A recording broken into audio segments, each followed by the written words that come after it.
Hello mga mami, ayan, nakalipat na nga pa pala tayo dito sa bagong bahay ni Amo. Take note, bagong bahay ni Amo, hindi ko bahay Ayan, nag-unbox na nga pa pala tayo ng mga gamit. Siyempre, inuna ko yung gamit ng dalawa kong prinsesa kasi talagang gusto nilang mauna. Much better ngayon kasi mas maayos yung kanilang kwarto, mas malaki ang mga drawer, so hindi nagsisiksikan yung mga gamit. So kailangan iayos mo na lang munang mas maayos para hindi ka mag-repeat ng trabaho. So kita nyo naman, 'di ba, lahat ay bago, sana all, 'di ba? Mahirap maglumipat, mahirap mag-unbox sa mga gamit, lalo isa-isahin mo siyang ayusin, ilalagay mo sa kanya-kanyang lagayan, pero enjoy lang natin ang trabaho. Lagi pong tatandaan, sa lahat ng pagod natin ay real ang kapalit niyan. So yan lang guys, ayan.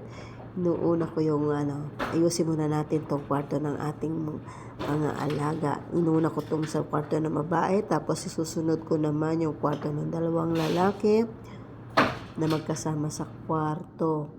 Tapos yung namang sunod yung isa. So sunod-sunod sila. So kailangan niya mayari ngayong araw. So ayan, tapos na nga, kita nyo, diba? Naka-organize na siya.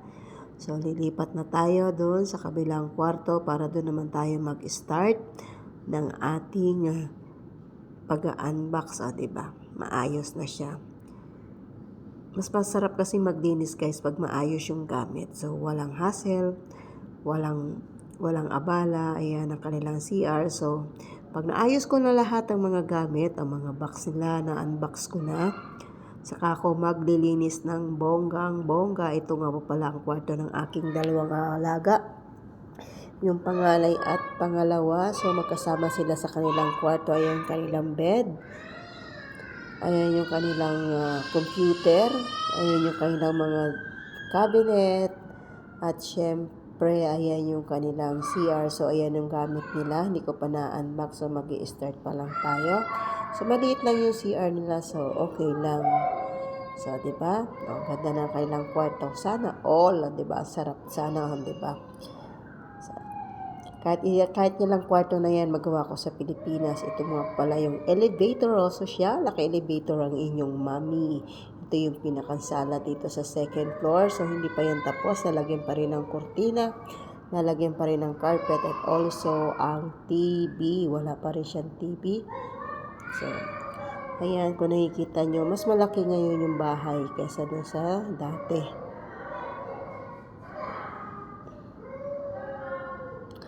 Ayan. Ito yung kwarto naman ng aking amo. So, nakakalat pa rin ang kanyang gamit. Ito, yung short flex ko kayo sa kwarto ng aking amo. Ayan ang pinaka main room. Ayan, diba? Bonggang-bongga. Kita nyo naman ang kanyang higaan, ang bed talaga rin namang pang sosyal, ang kanyang cabinet, ang kanyang lagay ng mga anik-anik, at also ang kanyang CR, diba? Kanyang cabinet, naka-organize yan, may sarili siyang tab, diba? Ang laki ng CR pa lang ako. Patay-patay na talaga, dito na talaga tayo mabubugbog. Sana all matulog na lang tayo sa CR ni Pruha, diba? Babagay, mas masarap naman siyang linisin kasi naka-organize naman.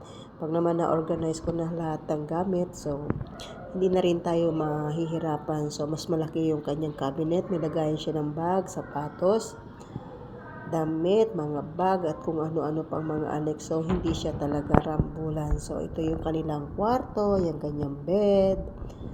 Diba? Sana all. Sana all na lang. Mapapasana all. Yun lang guys. Ayan, quick tour dito sa bagong bahay ni Amo. So, ito na lang muna. Today's my video. Bukas ulit. Ingat po ang lahat. And thank you for watching. God bless all.